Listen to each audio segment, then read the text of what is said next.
My husband Paul, who is 36, shares 2 teenage kids with his ex-wife, Mary, 34. They have a 50-50 custody arrangement, meaning the kids split their time equally between both parents. There's no court-ordered child support, but Paul takes on most of the financial responsibilities. He pays for all their medical expenses, insurance, extracurricular activities, and even contributes $200 per month to a college fund for each child. I have a teenage daughter as well, so we juggle a lot financially. Paul used to have a stable base income and earned additional bonuses and commissions. Whenever he received a commission check, he'd voluntarily send Mary 60% of it. For bonuses, he would send her 40%. This wasn't something a court required, it was just something he regularly did to help out. However, things took a turn when Paul was in a car accident that left him unable to work for 6 months.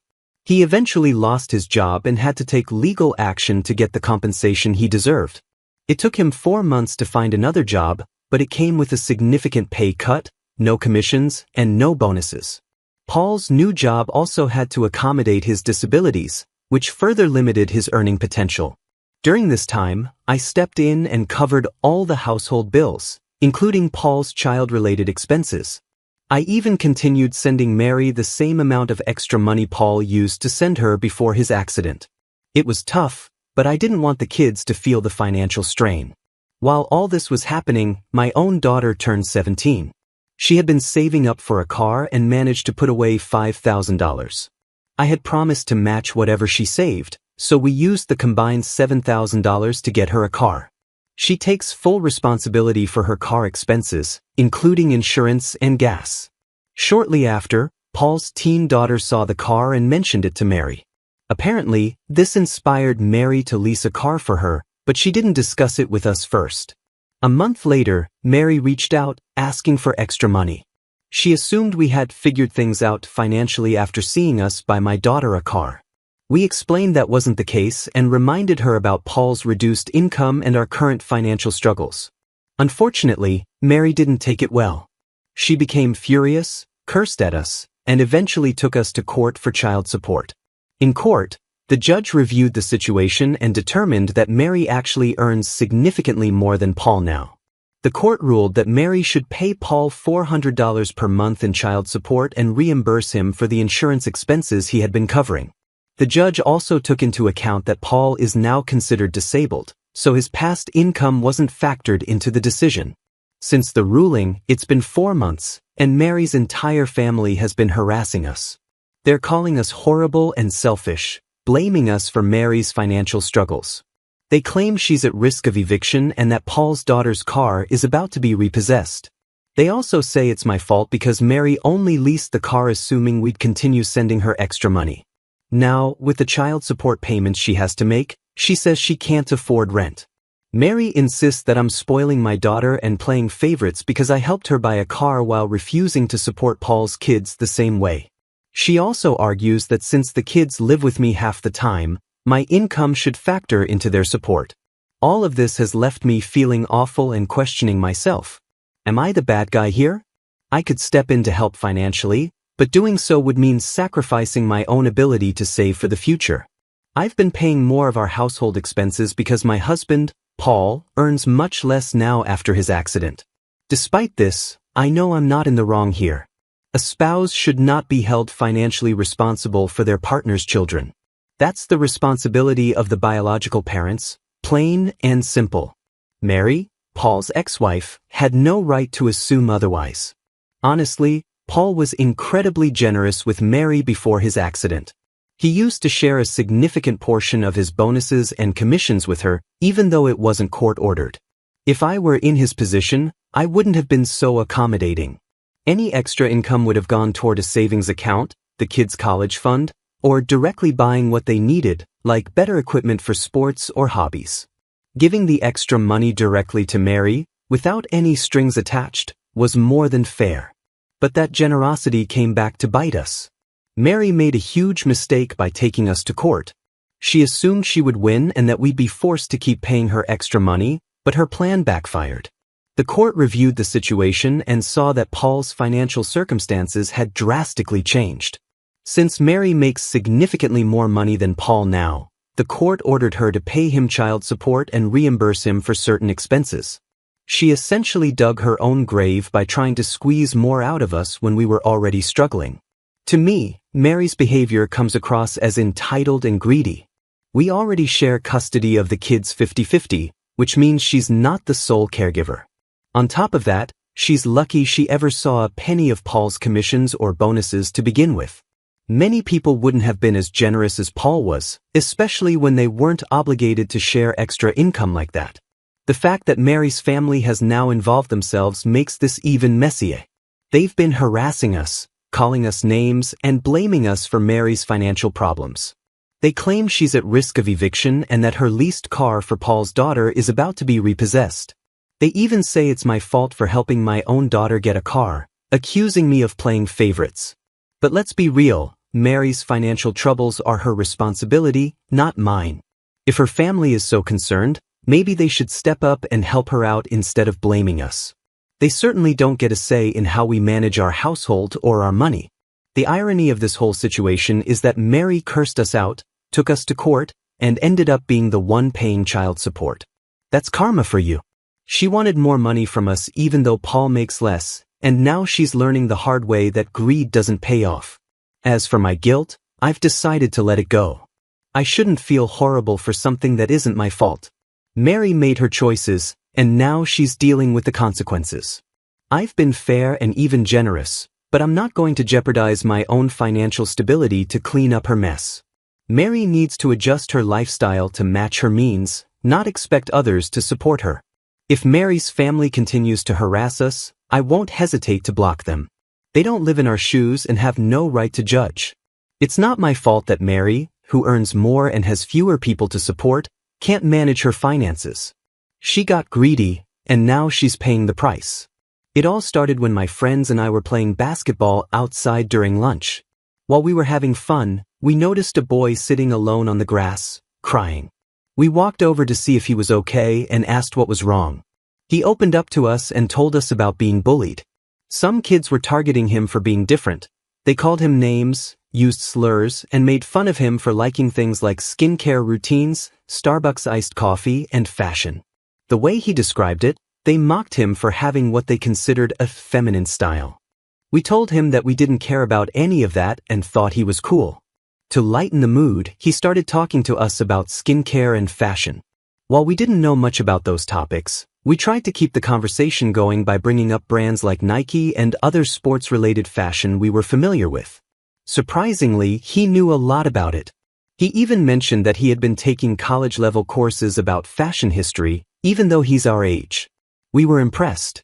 As he opened up more, we asked if he wanted to join us for a game of basketball. He hesitated at first, saying he wasn't really into sports, but eventually joined in. To our surprise, he was amazing at it. He had natural talent, easily keeping up with us and even scoring a few times. It was impressive, especially since we were playing seriously. We encouraged him to consider trying out for the high school basketball team, and he said he might think about it. Over the next few weeks, we started hanging out with him more and got to know him better. He became part of our group. One day, while we were playing basketball at the park, his phone fell out of his pocket. One of my friends picked it up to hand it back to him, but at the same moment, a notification popped up from Instagram. My friend accidentally opened the message and saw something awful. Someone had sent him a hateful message full of cruel words. The boy noticed and immediately looked upset. When we saw the sender's name, my stomach dropped. It was my sister. I was shocked. I had no idea my sister had been one of the kids bullying him. When we asked him about it, he admitted that she and a group of other kids had been sending him hurtful messages for weeks. He showed us more messages and they were worse than I expected. It wasn't just teasing, it was mean, targeted harassment. My friends and I told him that what they were doing wasn't okay and that we wanted to help. He agreed to let us report it to the school administration. The next day, we went to the assistant principal, AP, and told them everything, showing them the messages as proof. My sister, along with her friends, was called into the office. There were 4 of them in total, 2 girls, 1 boy, and my sister. One of the boys was her boyfriend. After the school investigated, It became clear that my sister had been the ringleader. She was the one who organized the group and encouraged the bullying. Because of this, she received the harshest punishment: expulsion. The others got lesser penalties, like suspension or detention, but my sister's actions were deemed the worst. When my parents found out, they were furious, not at my sister for bullying, but at me for reporting her. They said I should have come to them first instead of going to the school. They accused me of betraying my sister and making the situation worse. My sister was even angrier. She called me a snitch and said she hated me. She refused to take any responsibility for what she had done and acted like I was the one who had ruined her life. The only person in my family who supported me was my grandfather. He's 75 now, but back in his younger days, he was involved in activist groups. He told me about how he had seen his gay friends face terrible bullying when he was in school and how much it affected them. Even though the boy my sister bullied isn't gay, my grandfather said the situation was just as wrong. He was horrified by my sister's behavior and agreed that I had done the right thing. My friends have also been reassuring me that I made the right choice. They pointed out that my sister needed to face consequences for her actions. If no one had stepped in, she would have continued to bully others without thinking twice about the harm she was causing. Unfortunately, my parents are still coddling her. They seem more upset about the punishment she received than about the pain she caused someone else. Honestly, I think this might be a wake-up call for my sister, even if she doesn't realize it yet. She needs to learn how to treat people with kindness and respect. Right now, she's only angry because she got caught and punished. She doesn't seem to feel any guilt or regret for what she did to that boy. I don't feel like I betrayed her. I feel like I stood up for someone who needed help, and I don't regret it. If she had just been decent to others, none of this would have happened. I hope that one day she realizes that and becomes a better person. Until then, I'm going to focus on doing what's right, even if it's hard. Your sister got caught and is in trouble, but does she even feel sorry for the person she hurt? It doesn't sound like it. She's been acting this way for a long time, and nothing has changed. Your parents clearly didn't handle her behavior in the past, so why would telling them now have made a difference? You did the right thing, and you should feel proud of yourself. The world needs more people like you who stand up for what's right. Your sister got herself expelled. Her actions led to this, not you. Even if you hadn't reported her, things would have come out eventually. That boy would have spoken up, and your sister would still have faced the consequences. Your parents shielding her from punishment only makes her behavior worse in the long run. Also, a big shout out to you and your friends for including that boy in your group and making him feel welcome, even though his interests are different. Not everyone your age would take the time to do that. And your grandpa sounds like an incredible person, someone who truly understands what it means to support and stand up for others. He's a great role model. I'm 23 years old and I have 4 older siblings. Watching my parents struggle financially and regret having kids made me decide early on that I didn't want children of my own. It's not that I don't love kids. I adore my nieces and nephews and love spoiling them. But I've never wanted to be a parent. I've worked hard to build my career, and I can't imagine giving it up for something that might bring years of regret. My husband feels the same way. He doesn't want kids either, though he loves spending time with our nieces and nephews. The problem is my mother-in-law. She has very old-fashioned views and believes a man should work while the woman stays home to raise kids. She has no respect for me because I've decided not to have children. Every time I see her, she makes comments like, "At your age, I already had kids," or, "What are you even doing with your life if you're not having children?" It's frustrating, but my husband tells me to ignore her since we only see her at family events. Now, here's where things get even messier. My father-in-law never wanted kids, but my mother-in-law tricked him into having them. When my husband was 12, they divorced. She was heartbroken and has stayed in love with him ever since. The other day, we went to a small family gathering. Everything was going fine, and I was having fun. At one point, I picked up my husband's little cousin and started playing with her. My mother-in-law saw this and came over to me. She said, "See? Isn't that easy? Now you just have to have your own kids and do this. What else could you possibly be doing with your life? Stop slacking off." In that moment, her comment really got to me. It was so disrespectful and dismissive of the choices I've made for my own life. When my mother-in-law made yet another comment about me not wanting kids, I replied, "Oh, I don't want kids. Kind of like your ex-husband. Who knows, maybe my marriage will work out better than yours because I'm not too selfish to consider other people's feelings." She stood there, completely shocked, before bursting into tears. Everyone at the family gathering rushed over to see what was going on. When she told them what I said, some people laughed while others looked upset. I felt terrible and wished I hadn't said it. My husband dragged me to the car afterward. On the way home, he said that while his mom deserved it for constantly poking at me, I could have chosen my words better instead of going straight for the jugular. Since then, I've received a few messages from family members saying the same thing, but most of them are just calling me a horrible person. Honestly, no. What you said might have been harsh, but it had been building up for a long time. Your mother-in-law has been pushing and belittling you, and she wasn't expecting you to clap back. She's used to getting away with it. If your husband had addressed her behavior earlier and set boundaries, maybe it wouldn't have escalated to this point. Sometimes, ignoring people like her is the easy way out, but it doesn't actually fix the problem. Setting boundaries isn't easy, especially with someone who's manipulative or overbearing, but it's necessary. Your reaction was intense, sure, but it's likely because you've endured a lot of small jabs over time. It's like being poked 1,000 times. Eventually, you snap. She wasn't ready for you to stand up for yourself, which is why she reacted so strongly. Her hurt feelings are just more visible now, while yours have been building up for years. You might feel bad about it, but don't let her guilt trip you into thinking you're entirely in the wrong. I'm an 18-year-old college freshman, and I'm part of a student committee that helps incoming students adjust to life at our school. My role focuses on low-income students, which the school defines as anyone receiving 99% financial aid. We reach out to these students before they arrive and let them know about programs and resources available to help them. I recently met with an incoming student, a 17-year-old guy, whose family income is about $75,000 a year. At our school, the cutoff for full financial aid is $80,000, so he qualifies for 99% aid. For context, most students whose families make up to $280,000 get some form of partial aid, but he falls into the lowest 25% of students here economically. As someone in the same situation, on full financial aid, I understand how much programs like these can help. Our goal is to make sure students like him feel supported and have the resources they need to succeed. I was supposed to ask if the student wanted to join special programs for low-income students.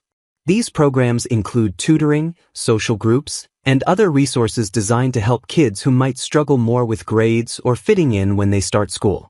Our school offers a lot of support for students from disadvantaged backgrounds because they often face extra challenges. When I brought this up to the student, he got really upset. He started saying he wasn't low income or disadvantaged and that his parents had good jobs. He was clearly offended, and I didn't know what to say since I wasn't trained for situations like this. It felt really awkward, so I just said, "Well, your profile says you're eligible for these programs." That only made him angrier, and the meeting ended with him still upset. It felt like the opposite of what I was trying to achieve. You're not the bad guy here, you were just doing your job with the information you were given. That said, I understand why the student felt offended. The way schools label these programs can sometimes come across as judgmental. Nobody wants to feel like they're being called poor or disadvantaged. Your school could definitely work on how these things are communicated. This situation is a tough learning experience for you. In the future, you might approach it by focusing more on the benefits of the programs rather than the label. Something like, "We offer some great resources for students who qualify for financial aid. Would you like to learn more?" could be less likely to offend. Also, the assumption that students from low-income households automatically struggle more can feel like stereotyping. While statistics may show trends, individual experiences vary. Plenty of kids from lower-income families excel in school without extra help. It's always important to approach these conversations with sensitivity, and your school could definitely provide better training for situations like this. I'm 23 and live with my roommate, who's 25. We're good friends but not super close. About 4 or 5 weeks ago, her mom passed away unexpectedly. She was devastated and flew home for a few days to be with her family. Since coming back, she's mostly stayed at our apartment. She's asked for fewer shifts at work, so now she only works a few hours 5 days a week. Before, she worked full-time. When she's not working, she spends most of her time in bed or talking to her dad on the phone. It's clear she's still grieving, and I feel terrible for her. I've been taking on almost all of the household chores since my roommate's mom passed away. I've been cooking her meals, cleaning the entire house, and even offered to clean her bathroom. We don't share one. She accepted my offer, and I've been doing that too. Earlier this week, while she was sitting on the couch reading a book, I asked her for her rent money so I could pay the landlord. She looked at me and said, "You expect me to pay rent after my mom just died? That's so mean." Then she added that she hasn't been working much, so she can't afford to pay her share anyway. I understand that she's grieving, and I don't blame her for working less. She's going through a really hard time. But I'm a grad student, and I don't have a lot of money either. I technically could pay the full rent this month, but I'd have to dip into my small savings account, which I really don't want to do. I'm also worried about setting a bad example. If I pay her share now, she might start expecting me to cover all the rent and utilities going forward. Our rent was originally due on the 1st, but I explained the situation to our landlord, and he gave us a 3-week extension. Now it's due on the 15th. I've been pushing back and telling my roommate that she still needs to pay her part, but she keeps insisting that I cover it because she's grieving. She called me selfish and said I was being mean. One of our mutual friends even told me I should just suck it up and pay her share. Am I wrong for refusing to pay her rent? You're not in the wrong here. You've already gone above and beyond to support her emotionally and physically by doing extra chores, cooking, and cleaning. But rent is her responsibility, and grief doesn't mean she gets to skip out on it. As long as she's living there, she needs to contribute to the bills. It's also unfair to expect you to drain your savings to cover for her. You don't have extra money just because her situation changed. If she believes she shouldn't have to pay rent because of her loss, she should explain that directly to the landlord, not make it your problem. Of course, she won't do that because she knows it's unreasonable. Don't let anyone guilt you into thinking you're wrong here. You've already been incredibly kind and supportive. She needs to figure out a way to pitch in, whether that means asking family for help or working a few extra hours. Your savings should be your last resort, and even then, it shouldn't be offered as a solution for her. If the living arrangement continues like this, you might need that money for yourself. Stand firm on this. It's okay to be empathetic,